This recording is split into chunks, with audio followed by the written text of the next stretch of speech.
Hello, everyone. Thank you for joining me today. I'm Bishop Walter Harvey. I'm the president of the National Black Fellowship for the Assemblies of God.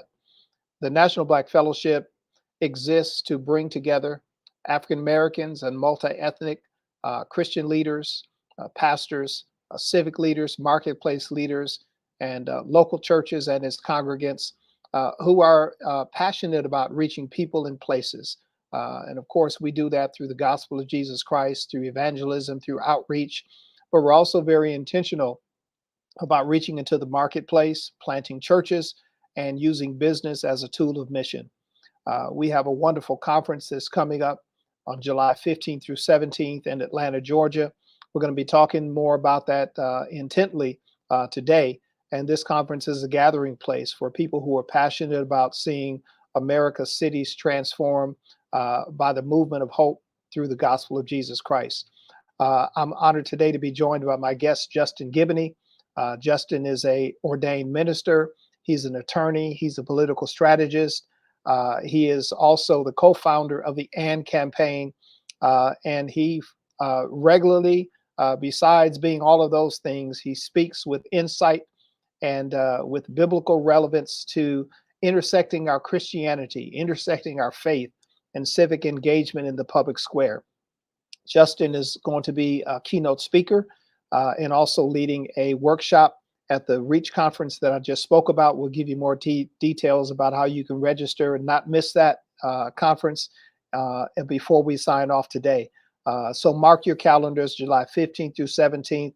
We're going to be building laying some building blocks that will help people to live out this message that we call kingdom life. We're challenging churches, challenging the church, the Big C church, to be a life center in the neighborhood and the community that God has planted them in. So without further ado, I'm privileged to welcome Justin Giboney to today's broadcast. Justin, thank you for joining me today. How are you? Doing well, Bishop Harvey. Thanks for having me. Good, good. Thank you also for allowing us to come into your backyard, into your city. While we are in the conference sleeping in hotel beds, I think you'll probably just be walking across the street or driving around the corner to come to the conference, because that's your backyard, isn't it, Atlanta? That's right. And you are, it's our pleasure to welcome you to the city of Atlanta. Well, thank you. You know, one of the reasons that we're excited about being in Atlanta is because Atlanta has really been it's been a birthing ground. It's been a battleground as well for civil rights back in the 40s, 50s, 60s, 70s. And of course, that battle continues.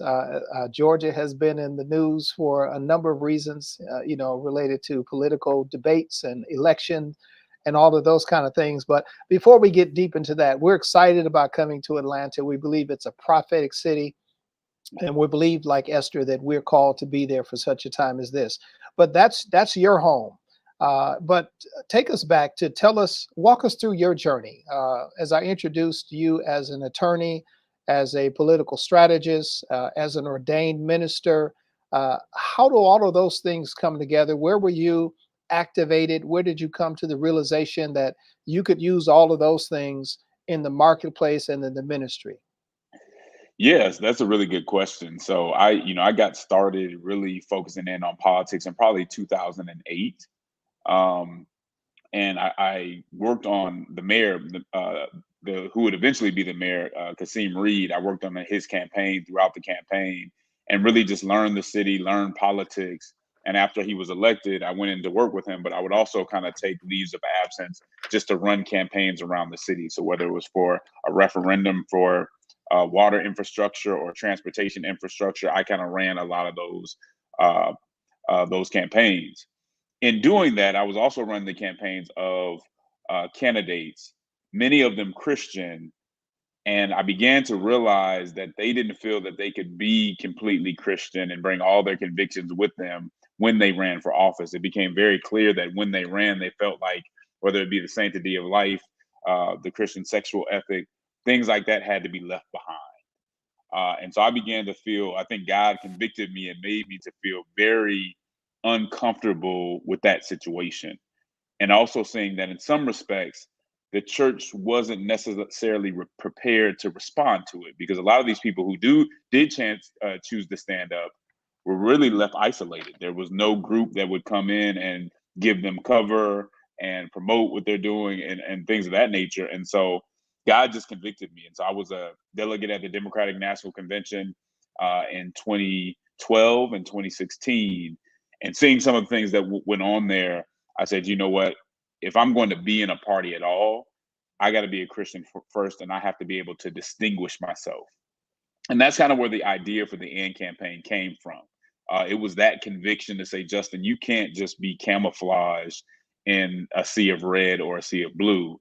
You need to be distinctive and help create, help, I would say, reapply is a better way to say it, or revive a framework for how Christians should engage today.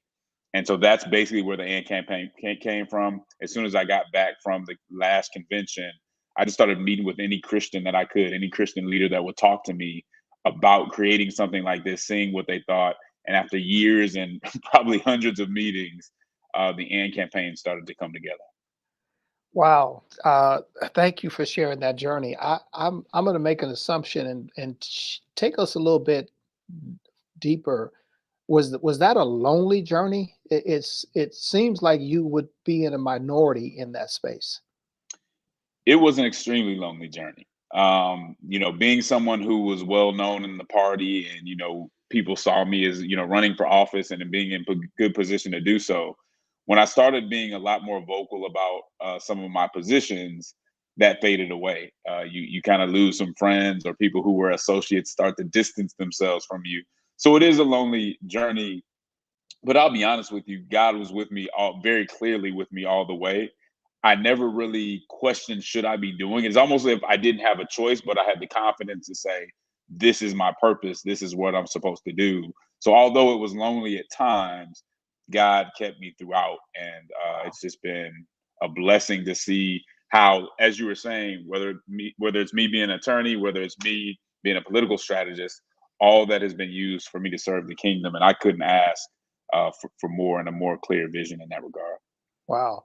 You're helping me and you're hoping me, along with so many who are on this broadcast today. Um, when I first heard about the AND campaign and got a chance to meet you, I think it was last year in Atlanta for the Heirs of Action event. Uh, I was in that space, just feeling very lonely and isolated, and also looking for language to really articulate the values that I had, you know, um, while being in the midst of a culture that really kind of can overwhelm you and swallow you up. Right. Like you're going to be eaten by the elephant or by the donkey, and the AND campaign is a breath of fresh air.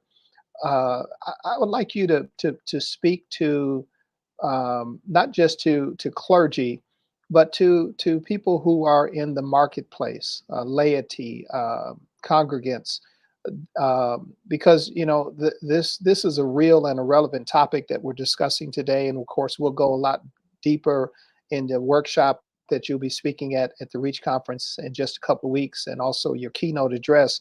But where people live, work, play, learn, and pray, give maybe some tools of how they can live out this faith of Christianity, but also be civically engaged in the marketplace.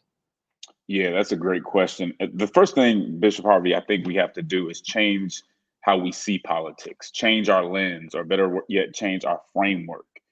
Right now, a lot of people, when it comes to Christianity, you kind of have justice Christians on the left and morality Christians on the right, and they don't agree on anything. But that's not biblical. If you look at the gospel, like nothing else, God brings justice and morality together. Like they actually can't truly exist without each other.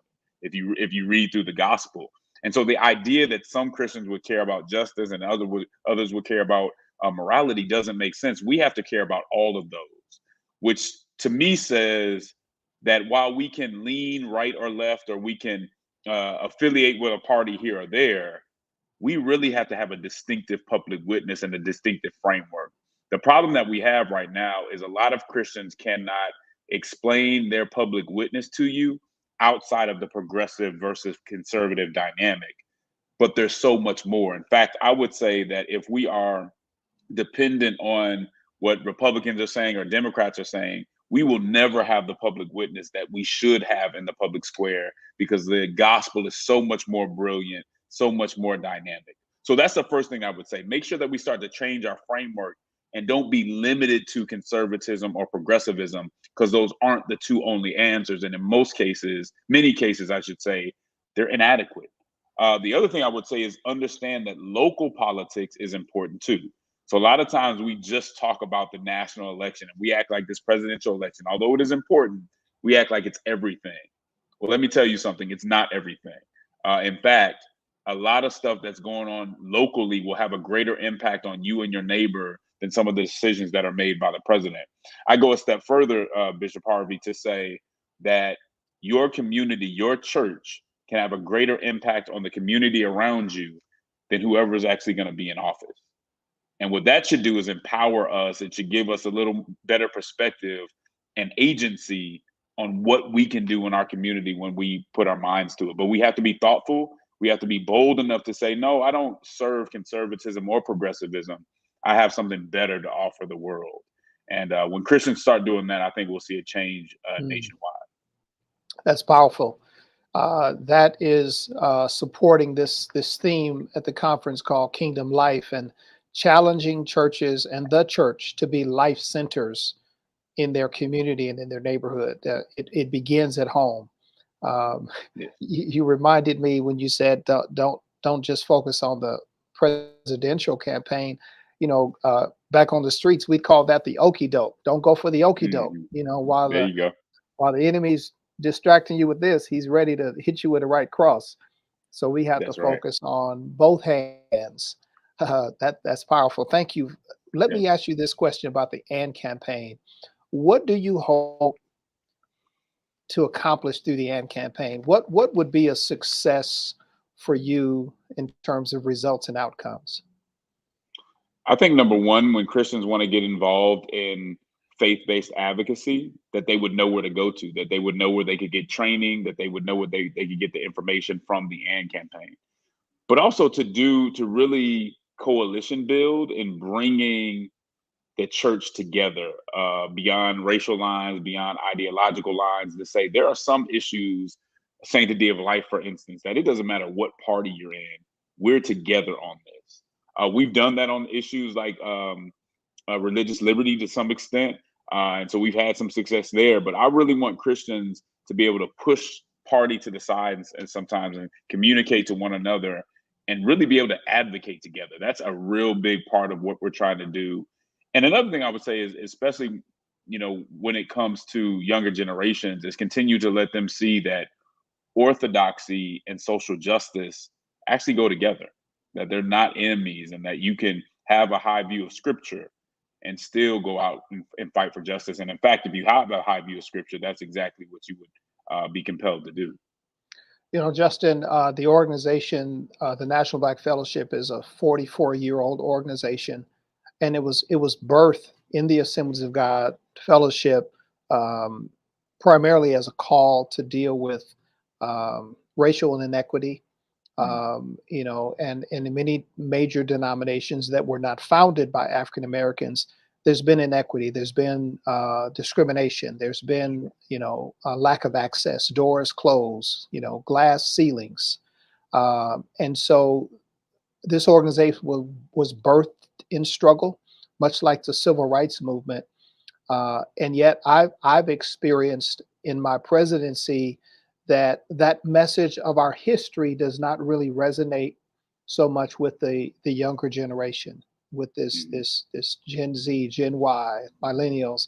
It's not been their experience. They've grown up with more privilege, with more access, in multicultural schools and multicultural sports events. And so it's almost out of sight, out of mind.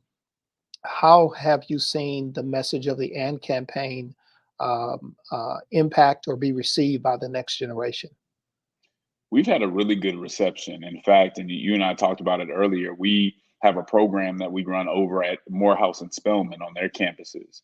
for the AND campaign, training them to be leaders and getting ready to really be, the next leaders of the church. And I'm amazed how open they are to how scripture speaks into the social context. To say, I want to be lit. I don't want to be one of these Christians who go to church and I say I'm Christian, but then when I get outside the walls of the church and it's time to advocate or something like that, now I'm basically secular and taking all their cues. No, I want to be distinctive. I want to change things for the better, because I think conservatism has had its chance to change things. Progressivism has had its chance, and they've failed. And so I think it's time for Christians to do something different. And I see the boldness in this next generation to take that step and say, no, I want to be distinctive and bring something new to the conversation, because the world needs Christ and Christians need to stop reflecting the political landscape as it is. That's so encouraging to hear. We are majoring and prioritizing the next generation at the Reach conference in July. Right. They will, excuse me, they'll have a very prominent place on the platform. We'll have opportunities to listen to them. They'll be sharing, and that's one of our priorities. So we're so glad that you are leading the way at Morehouse and Spelman with your messaging and your leadership through the AND campaign. Uh, I don't want to steal your thunder from what you're going to be sharing at the Reach conference, but you've been given a topic that is called pro-Black, pro-woman, and pro-child. What can we expect to hear from you? I think you can expect to hear a message that calls on Christians to break some of the molds that society has set up for us, to break through some of these false narratives that we've, in a way, allowed to be part of our identity. Like, if you're Black, you represent this and not that. And I think that's wrong. When I think of being pro-Black, it doesn't mean being anti anybody else, but it is an awareness of some of the things that African Americans have been through and a commitment to try to make those things better. At the same time, I know I can't make those things better if I'm not based in faith. If I'm not guided by Christian principles, that's just not going to happen. But not only that, I can't let bitterness come into the conversation either. And if I love my people, then a love for my people and a love for God is also a love for others, and not making the same mistakes that they may have made against us. And so I really want to impress upon people a different framework by which to view the sanctity of life abortion conversation. Not to let anybody from outside our community place on us things that really don't make sense and are unbiblical, and really are taking life. So in fact, I was working on this morning. I'm really excited about it. I'll give you a hint. I'm coming from Luke 1, Mary's song, and it's going to be, hopefully it's going to be something that's edifying to everybody. Wow, that's exciting. Well, you have a 3-point sermon: pro-Black, pro-woman, pro-child. There you go. So we're giving you an alley-oop, man. Justin, in our final few minutes together, in the communication process, there's a sender, there's a receiver, and then there's noise in between. And there's a whole bunch of noise that's happening right now. As you talked about earlier, the big we were in a national presidential election year. A lot of noise around that. We just had the first presidential debate last week. A lot of noise and a lot of chatter after that, right? Yeah. The Supreme Court decision on yesterday on presidential immunity. A lot of noise and a lot of chatter. Give us some words of encouragement, some words of hope, just in the midst of this noise that we're surrounded by. Yeah, well, anytime you have like the fog and the noise that comes with kind of battle, you need to know where your focus point should be. And so, with everything that's going on, it should only it should only move us to pray more, to stay in our Bibles more, and remember that regardless of what's going on, how nasty our enemies may be, or whatever, our circumstances don't dictate our character. And so we need to come through this moment with sobriety, a sobriety that can help others kind of see through all the things that are going on, and also a hope that really comes from the legacy that we were talking about earlier, from that the tradition that we have within our church of social action and of overcoming things that might have otherwise destroyed our community altogether. And the core of that is always the church. So we got to stay in the church. We got to stay prayed up and prepare ourselves, even if it's in disappointment, to be aspirational and to speak life into the situation rather than bitterness. Amen. Kingdom Life, we are going to be speaking life starting July 15th through 17th in Atlanta, Georgia. We'll be at the Tabernacle Church in Decatur. Everything starts Monday afternoon. We have a Choose Life forum in which we're equipping the church to be a life center in their community. And we're focused on whole life from the womb to the tomb. We're encouraging everybody to register nbfreach.life/24. Conference is going to begin 12 noon Monday, will end just shortly after lunch on Wednesday. Justin, you'll be our keynote on Tuesday morning. And preceding you will be the Right Reverend Chris Butler. He'll be talking about kingdom politics. So he'll tee the ball up for you there. And then, of course, the two of you will lead a workshop. We hope everybody will join us at the conference. Make sure that you register. Justin, we're so appreciative of you being with us today. Can't wait to see you again and also to hear you in Atlanta, Georgia. God bless you, Bishop. Thank you so much for the opportunity. It's my pleasure, honestly. Absolutely. God bless you as well. Well, everyone, before we sign off, I want to again give you the details and encourage you to go to the website, nbfreach.life/24. Don't miss this conference. It's just 2 weeks away, July 15th through 17th. The cost is very affordable. You can bring your entire family. We've left 4 hours each day for you to have some free time to just relax, to enjoy the city and the sights of Atlanta, Georgia. We have 3 meals prepared, luncheons prepared each day that are part of the conference registration. We have a tremendous lineup of speakers and workshops, and the worship is just going to be off the chain, as they say. It's going to include a gospel choir. And I'm telling you, this is the premier conference, the premier place to be for Black and multi-ethnic Christian leaders, for missionaries, for congregants, for pastors, for marketplace leaders. We have some marketplace leaders who are coming to help pastors to learn how to operate their church without running out of money. How can you go beyond tithes and offerings, and so many other offerings that will be held at the Reach Conference. Make sure you go to the website, nbfreach.life/24. I'm Bishop Walter Harvey. I cannot wait to see you in Atlanta, Georgia. We'll see you there.